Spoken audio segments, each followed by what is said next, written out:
With me, Kamaljeet Sherawat, who's the BJP Member of Parliament. Mr. Sherawat, congratulations are in order for you and your party. You have gotten a decisive victory in the Delhi election. The fight between Aam Aadmi Party and BJP has clearly been won by the BJP. Thank you. ये आज से नहीं, पिछले महीनों से ऐसा होना बिल्कुल तय लग रहा था और जो आज रिजल्ट आया है, ये रिजल्ट पिछले 8 महीने से इसका पूरा ब्लूप्रिंट तैयार होना शुरू हो गया था।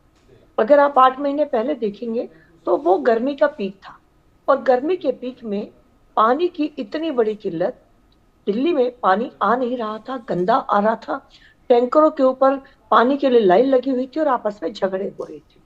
ये 2 महीने का बीतने के बाद नेक्स्ट मौसम आया बारिश का, मानसून।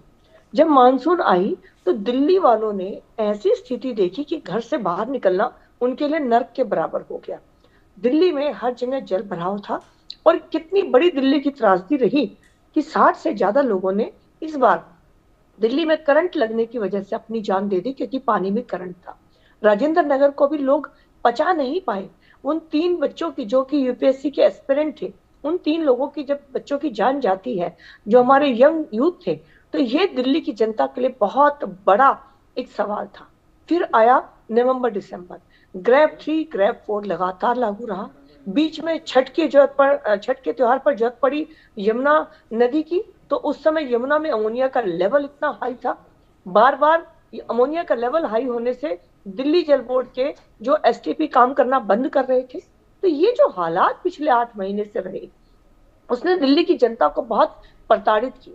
फिर दूसरी बात जो बहुत महत्वपूर्ण रही कि आम आदमी पार्टी ने सेंट्रल गवर्नमेंट की वो स्कीम्स जो कि बहुत इंपॉर्टेंट थी, आयुष्मान भारत, 5 लाख का अगर किसी को मदद मिल रही थी तो समझ में नहीं आया आम आदमी पार्टी को क्या दिक्कत थी। राशन कार्ड, 90,000 राशन कार्ड का कोटा दिल्ली में 2015 से खाली है, बना सकते थे। इनको कुछ देना भी नहीं था क्योंकि फूड कॉर्पोरेशन ऑफ इंडिया उसके लिए अनाज देता। राशन कार्ड नहीं बना।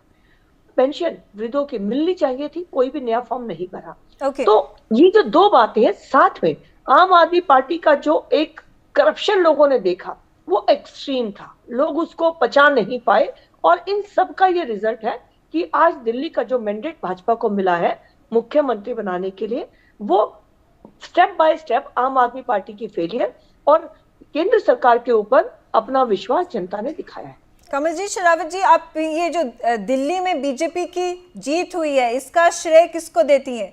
क्या यहाँ पे लोकल लीडर्स ने, कैंडिडेट्स ने ग्राउंड वर्क किया जिसके कारण इलेक्शन जीती गई? क्या आप मोदी मॉडल को रिस्पॉन्सिबल करार करती हैं कि ये बीजेपी की जो डिसाइसिव विक्ट्री है, जो they have rested power from the आम आदमी पार्टी, किसको श्रेय मिलना चाहिए? प्रधानमंत्री नरेंद्र मोदी जी का पूरे भारत के अंदर ग्राउंड लेवल पर जाकर सोशल वेलफेयर स्कीम्स, डेवलपमेंट और देश को एक मजबूत इकोनॉमी बनाने का जो मॉडल था, वो दिल्ली की जनता ने जब देखा और साथ में दिल्ली भाजपा के सभी कार्यकर्ता और शीर्ष नेतृत्व ने ये बात नीचे तक पहुंचाई कि दिल्ली भाजपा के सभी कार्यकर्ता साथी मिलकर सेवा करेंगे और प्रधानमंत्री नरेंद्र मोदी जी के विकसित भारत को दिल्ली में इस तरह से पीछे नहीं किया जा सकता। दिल्ली देश की राजधानी है और इसे विकसित भारत की राजधानी होना चाहिए। तो लोगों ने 10 साल के सेंट्रल गवर्नमेंट के जो प्रधानमंत्री जी का शासन और जो दिल्ली में आम आदमी पार्टी का शासन है, दोनों के बीच में कंपैरिजन किया और कंपैरिजन करने के बाद, क्योंकि दिल्ली को आप देखिए, दोनों को पूरा मौका दिया, सेंटर में मोदी जी को दिया तो दिल्ली में केजरीवाल जी को दिया, दोनों मौके पूरे दिए गए थे। उसमें सेंटर की गवर्नमेंट की परफॉर्मेंस नजर आई और आम आदमी पार्टी की परफॉर्मेंस जीरो के साथ साथ उन्होंने केंद्र सरकार की योजनाओं को दिल्ली में लागू करने में रोड़े अटकाए। तो ये जो सब दोनों का कंपैरिजन रहा, वो दिल्ली की जनता का मूड भाजपा के लिए बनाने में मुख्य कारण रहा। अब आगे दिल्ली के जो पहले 100 दिन होंगे, जो चीफ मिनिस्टर बनेंगे, क्या प्लान चार्ट आउट होगा, इसके बारे में विस्तार से discussion I am sure already हो चुकी है दिल्ली के पार्टी हाईकमांड में भी।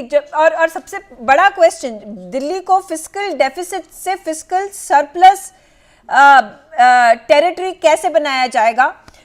सबसे बड़ा सवाल ये भी उठता है कि जब बीजेपी क्रिटिसाइज करती है आम आदमी पार्टी को, जो आपने बोला ग्रैप 3 ग्रैप 4 लगाया गया नवंबर और दिसंबर में, एयर पोल्यूशन की इतनी ज्यादा प्रॉब्लम है, सीवेज की इतनी ज्यादा प्रॉब्लम है, वाटर लॉगिंग की प्रॉब्लम है, यमुना क्लीनिंग का प्रोजेक्ट आपको उठाना है, इसमें आप कैसे रिजॉल्व करेंगे ये सारे प्रॉब्लम्स? क्या आप गारंटी के साथ कह सकते हैं कि अगले साल नवंबर में दिल्ली में पोल्यूशन की प्रॉब्लम नहीं दिखाई देगी क्योंकि बीजेपी की सरकार अब पावर में है?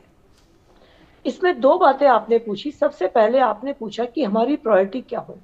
हमारी प्रायोरिटी 3 होगी, क्योंकि आने वाला समय दिल्ली में 2 बातों को लेकर आ रहा है। गर्मी आएगी, पानी की किल्लत होगी। दूसरी बात, मानसून आएगी तो पानी का जल भराव होगा। और तीसरी बात, गली गली में जो कूड़ा है वो हमारे लिए बहुत बड़ा चैलेंज है।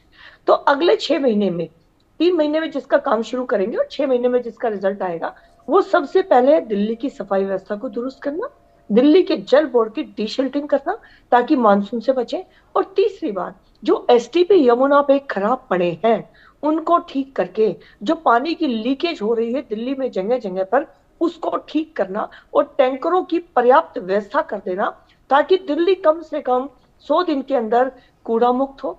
वो कम से कम डीशिल्टिंग होकर दिल्ली का जल बोर्ड की फेलियर से आप बाहर निकले, और तीसरी बात, उसे पीने का पानी मिले। तो ये हमारा एजेंडा सबसे ऊपर है। फिर आपने कहा पॉल्यूशन के लिए आने वाले समय में, ये बिल्कुल आपने सही अगले साल का वो दिया है, क्योंकि इसके लिए बहुत काम करने की आवश्यकता होगी। जो हमारा पॉल्यूशन का है उसमें एक फैक्टर नहीं है, अनेक फैक्टर हैं। और लेकिन मैं आपको एक विश्वास दिला सकती हूँ कि जो संकल्प पत्र में हमने लिखा है, दिल्ली भाजपा का बूथ कार्यकर्ता से लेकर शीर्ष नेतृत्व तक उसी डायरेक्शन में आपको काम करता हुआ नजर आए। अब यहाँ पे शीश महल की बात होती है, क्या ये जो अरविंद केजरीवाल ने शीश महल बनाया है, अगले चीफ मिनिस्टर के जो दिल्ली के होंगे, क्या वो शीश महल में रहेंगे?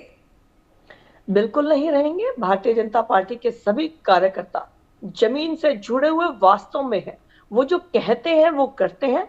ये शीश महल को किस तरह से दिल्ली की जनता के लिए बेहतर यूज कर पाए, हम उस रूप में ही शीश महल का प्रयोग करेंगे। भारतीय जनता पार्टी का कोई चीफ मिनिस्टर इस शीश महल में कभी नहीं जाएगा।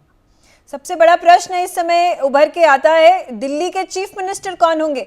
यहाँ पे काफी सारे कंटेंडर्स के नाम बताए जा रहे हैं, चाहे वो रमेश बिधूरी हो, चाहे वो परवेश वर्मा हो, हम बात करते हैं शिखा राय की, मजिंदर सिंह सिरसा का भी नाम उभर के आ रहा है। कौन बनेगा दिल्ली का चीफ मिनिस्टर? देखिए, दिल्ली का chief minister Bharatiya Janata party का जो भी चेहरा होगा उसकी कमिटमेंट मैनिफेस्टो के प्रति होगी, दिल्ली की जनता के प्रति अकाउंटेबिलिटी होगी, और दिल्ली भाजपा एक साथ उसके साथ नजर आएगी, जमीन से लेकर दिल्ली के डेवलपमेंट तक, सोशल वेलफेयर में और भ्रष्टाचार मिटाने में। पूरी भारतीय जनता पार्टी दिल्ली यूनिट एक साथ है। इससे कोई फर्क नहीं पड़ता चेहरा कौन है, जो भी चेहरा है वो भारतीय जनता पार्टी का एक वो चेहरा होगा जो सबको साथ लेकर दिल्ली की सेवा करेगा। कमलजीत सरावत जी, बहुत बहुत शुक्रिया हमारे साथ जुड़ने के लिए।